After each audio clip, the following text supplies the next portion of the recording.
Sony Xperia XZ2. Ini ketiga kalinya gue nge-review HP ini karena yang sekarang harganya udah turun hanya 1,2 juta dan juga banyak kalian yang ingin ngeliat gue nge-review HP ini lagi.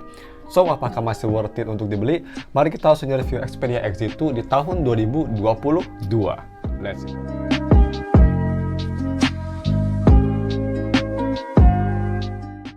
Halo guys, nama gue Sam dari StaffTech dan mari kita langsung aja review si Sony Xperia XZ2 di tahun 2022.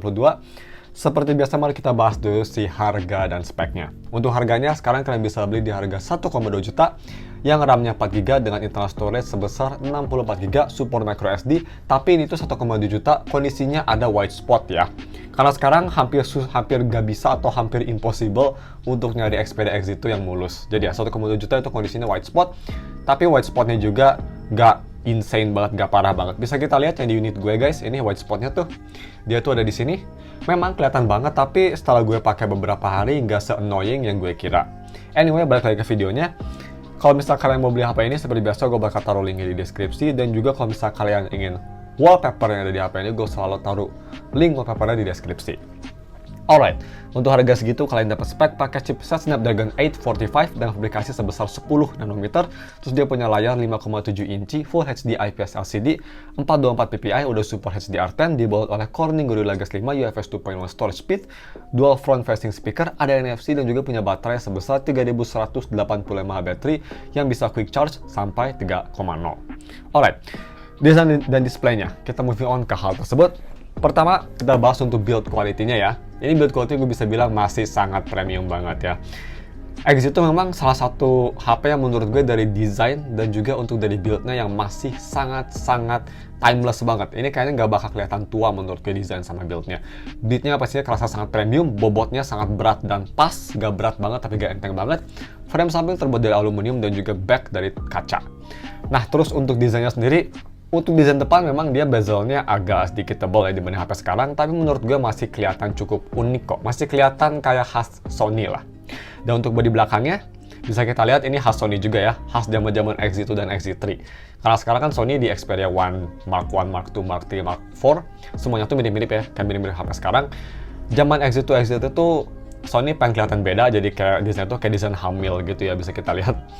Dan juga dia itu posisi fingerprintnya menurut gue sampai sekarang masih sangat kurang enak, tapi cukup oke lah. Dan untuk one-handed usage, menurut gue HP ini masih enak kok. Dia karena layarnya 5,7 inci dan dia itu aspek rationya nggak panjang-panjang banget ya, hanya 5,7, hanya 18:9 aspek ratio. Jadi pakai satu tangan masih cukup bagus, agak sedikit struggling tapi masih enjoyable. Nah, terus mari kita tes untuk beratnya buat yang penasaran. Ini HP menurut gue HP Sony in general ya. Beratnya tuh selalu pas guys. Xperia One tuh kayak gimana ya? Beratnya tuh seperti yang kita kira. Jadi pas gue ngeliat body HP-nya tuh pas gue pegang tuh gue nge-expect beratnya seperti yang gue bayangin. Dan untuk berat XZ2 tuh kalau misalnya kita timbang, dia tuh di 194 gram. Hampir 200 gram ya untuk HP sekecil ini, tapi menurut gue cukup bagus ini. Cukup bagus. Dia tuh walaupun kelihatan berat, si itunya gramnya 194 gram, tapi feel di tangan dia kerasa sangat solid dan yang pastinya kerasa sangat premium. Nah, terus untuk LED notifikasi yang pastinya di HP ini ada LED notifikasi ya. Kalau misalnya kita coba tes aja nih buat yang penasaran, buat yang belum pernah ngeliat gue nge-review XZ2 2 kali, ini ketiga kalinya gue bakal ngasih tahu kalau di HP ini ada LED notifikasi. Ini posisinya tuh di sebelah front facing kamera. Ini bukan front facing sih, ini ambient light sensor ya, di sebelah ambient light sensor. Dia tuh LED notifikasi berwarna. Dan untuk si NFC-nya, dia tuh posisinya ada di sini seperti biasa. Kita coba scan.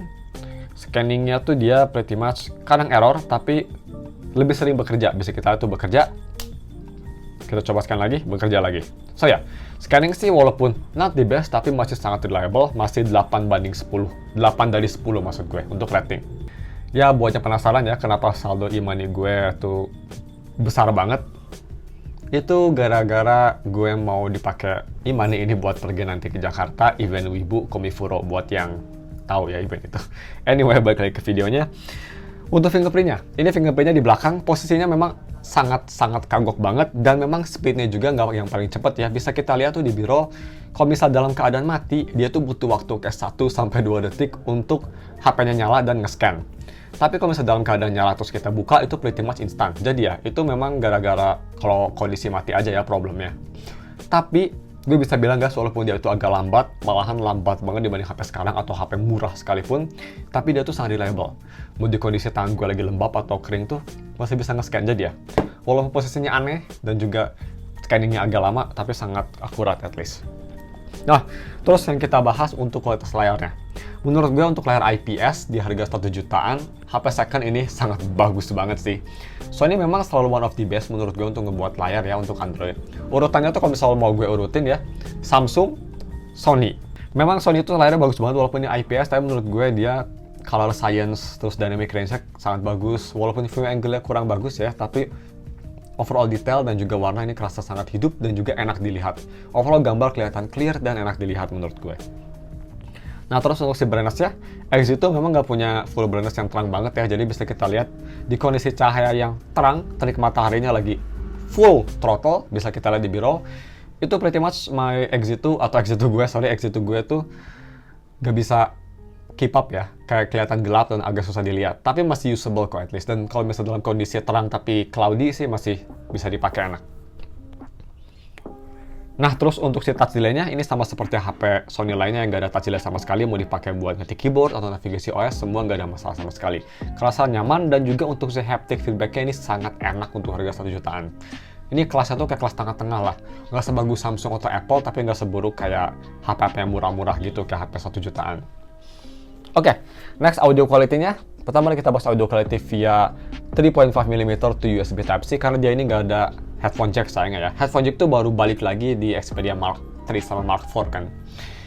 Oke, untuk si kualitas audionya sendiri guys, gue tes pakai headphone Moondrop cu, yang temperatur, bukan temperatur ya, yang si temperatur lagunya tuh lebih ke arah dingin tapi agak sedikit warm ya. Moondrop cu tuh menurut gue, menurut kuping gue at least. Pakai HP Sony itu ngebuat jadi karakter suaranya lebih ke arah warm. Yang gue personal suka, jadi suara lebih kerasa fun didengar, bassnya jadi kerasa ada, tapi vokalnya juga masih kerasa jernih dan mid-range juga masih kerasa cukup maju. Separasi instrumennya cukup bagus dan juga soundstage-nya untuk kelas IM juga jadi nambah, jadi makin bagus. Dan untuk si full volumenya guys, pakai Moondrop cu di volume sekitar 50% aja ini udah keras banget menurut gue. Dan juga yang bikin enak ya HP Sony itu, dia itu kan volume stepnya banyak banget, jadi bisa ngatur volumenya secara lebih detail dibanding HP lainnya. Ya kayak di LG V Series lah kalau misalnya kalian tahu. Nice. Terus untuk si dual speakernya, ini salah satu aspek dari Sony Xperia X itu yang masih sangat capable banget. Dual speaker gue bisa bilang masih enak banget untuk harganya guys. Malah dibanding dengan HP yang harganya jauh lebih mahal sekalipun kayak LG V60 misal, lebih enak di HP ini pretty much. Vokal tuh kerasa bulat tapi masih kerasa jernih dan kerasa crispy, dan juga untuk soundstage-nya masih kerasa luas dengan bass yang cukup oke. Full volume-nya juga ini bisa keras banget dan juga punya volume step yang sebanyak headphone-nya. Ini dia speaker testnya. Gue rekomen kalian pakai headphone bisa ngedengerin bedanya. Check it out guys. Oke.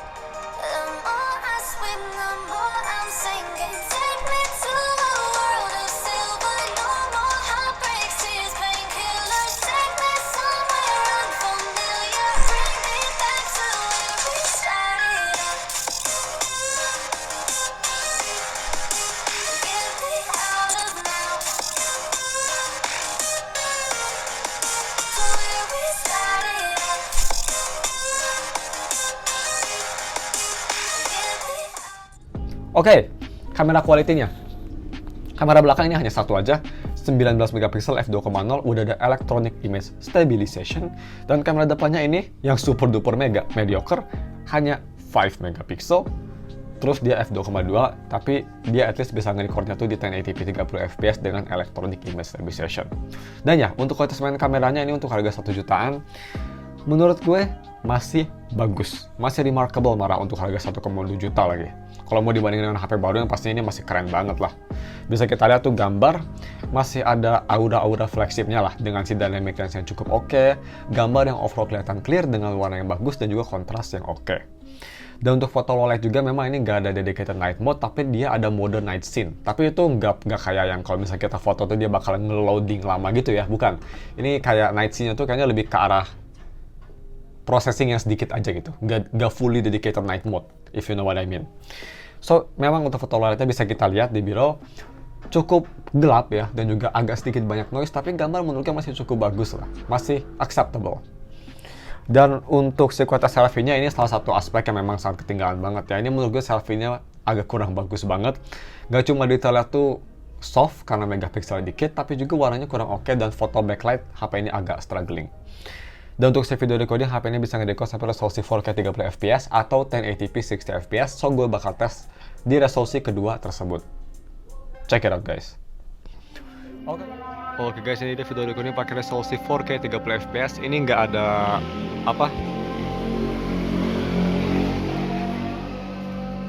nggak ada limitnya sama sekali ya untuk videonya.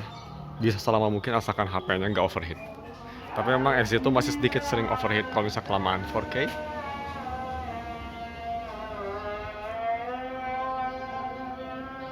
Dan juga Vivander agak sedikit nge-lag, tapi fokusnya cukup bagus.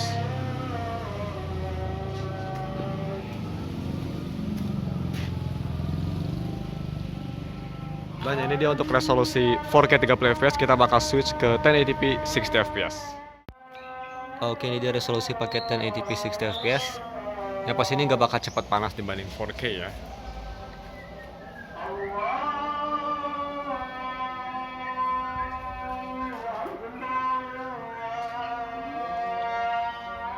Kita coba stabilisasinya. Cukup oke sih kelihatannya.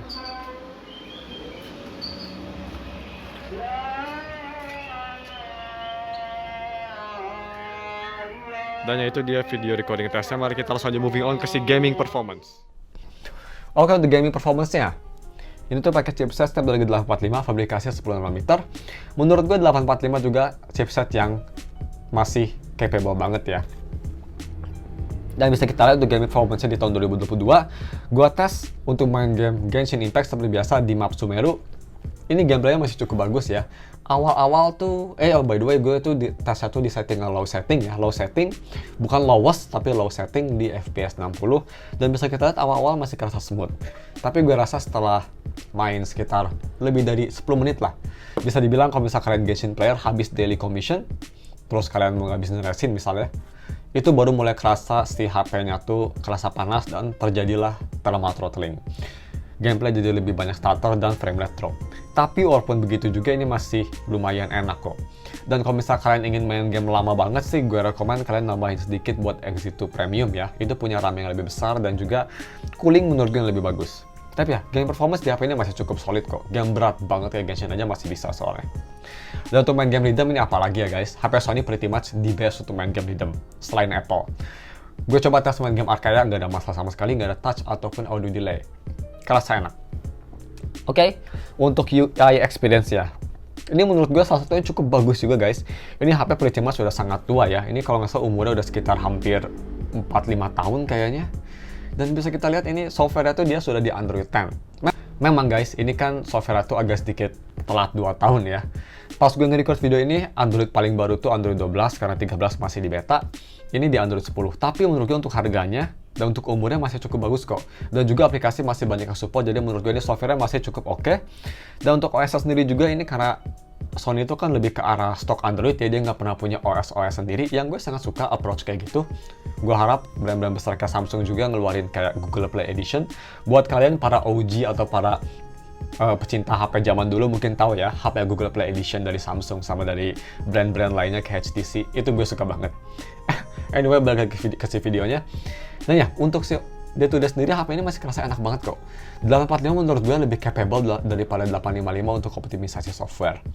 Ini mau buka aplikasi, navigasi OS, semua masih kerasa cepet banget dan juga masih kerasa smooth. Memang udah nggak secepat HP flagship, tapi masih kerasa konsisten dan kerasa jauh di atas harganya. Dan untuk si Wi-Fi-nya sendiri, ini yang pasti sudah di L1 ya, bisa kita lihat nih, buat yang penasaran sama DRM-nya. Di Wi-Fi L1 dan juga support HDR10. Nice. Let's next battery life. Ini baterainya sebesar 3185 mAh baterai. dan bisa nge-charge dia sampai 3.0 quick charge atau 18 watt. Untuk ketahanan baterainya salah satu yang memang gue sangat impressed dengan HP ini. Ini HP udah tua banget tapi ketahanan baterainya masih sangat impresif guys. Gue bisa pakai HP ini full 1 hari dan pemakaian gue yang enteng hanya sosial media dan nonton YouTube. Kemarin gue tuh nonton YouTube full Valorant Championship. Buat yang tahu ya, ini gue nge-record HP ini tuh pas turnamen Valorant lagi going on, Valorant Championship Tour yang di Istanbul. Gue nonton finalnya Loud sama Opti Gaming di HP ini full, gak ada masalah sama sekali, baterainya kuat, dan gue tuh dapat screen on time, sosial media dan nonton Valorant Championship Tour. Screen on time-nya lumayan bagus juga, bisa kita lihat. Sisa baterai 20%, tuh, sorry, 20%, dan SOT-nya hampir 6 jam, atau pretty much 6 jam. Kalau misalnya mau di-stretch mungkin bisa sampai 7 jam. So ya, surprisingly ini Exit 2 baterai life jauh lebih baik dibanding Exit 3. Ini bisa jadi salah satu kelebihan juga ya, walaupun dia ada white spot, tapi baterai life-nya impresif. Dan untuk charging speed-nya juga ini cukup oke, tapi nothing special sih guys. Gue ngecharge dari 20% sampai 100% itu butuh waktu 1 jam 48 menit. Agak lama tapi masih acceptable. Oke deh, mungkin cuma segitu aja video reviewnya. Mari kita langsung aja kasih konklusinya. Apakah HP ini di tahun 2022 masih worth it? Untuk ngelihat harganya sih di 1,2 juta, menurut gue masih worth it, tapi kalau misal kalian ingin nambah dikit aja, kayak sekitar 400.000 untuk ke Exit 3, menurut gue Exit 3 lebih baik. Kenapa? Karena di Exit 3 kan nggak ada minus ya. Kalau di Exit itu dia ada minus white spot, kalau di Exit 3 itu di harga 1,6 dia tuh pretty much nggak ada shadow. Tapi ada alasan lain juga kenapa HP ini lebih worth it, selain harganya murah, yaitu dari si battery life yang jauh lebih baik, dan juga mungkin kalau bisa kalian suka, dari si layarnya. Bukan AMOLED-nya, tapi dari bentuk layarnya. X itu kan layarnya ini flat ya, bukan edge. Gua personal nggak suka layar edge, itu salah satu yang gue nggak suka dari Exit 3 juga. Si Exit 3 tuh edge-nya terlalu parah menurut gue, jadi kalau ngetik keyboard kurang enak dan suka mistouch. Jadi untuk layar gue lebih suka flat display kayak Exit 2. Tapi ya, kalau misal kalian mau beli HP ini, gue bakal taruh link di deskripsi. Dan juga kalau misal kalian ingin wallpaper yang ada di HP ini, gue bakal taruh link wallpaper yang di deskripsi. Anyway, thanks for watching guys. Mohon maaf kalau misal ada kesalahan atau ada video-video yang kelewat. Let me know kalau misal kalian ingin nge-review, kalau misal kalian ingin ngeliat gue nge-review HP apa lagi, bisa komen di bawah atau leave like. Thanks for watching, we'll see you in another video.